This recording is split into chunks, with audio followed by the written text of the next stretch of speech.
மத்திய அரசின் மக்கள் நலத்திட்டங்களுக்கு இளைஞர்களை தூதர்களாக்க வேண்டும் என்று பாரதிய ஜனதா தலைவர்களை பிரதமர் மோடி கேட்டுக் கொண்டுள்ளார்.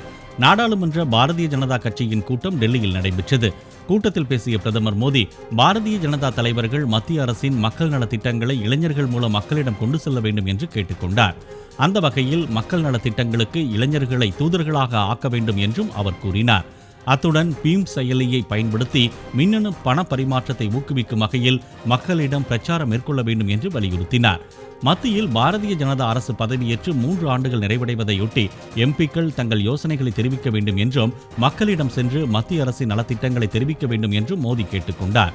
அடுத்த இலக்கு 2019 மக்களவைத் தேர்தல் என்று குறிப்பிட்ட பிரதமர், அதற்காக தானும் ஓய்வெடுக்கப் போவதில்லை, மற்ற தலைவர்களையும் ஓய்வெடுக்க விடப்போவதில்லை என்றும் தெரிவித்தார்.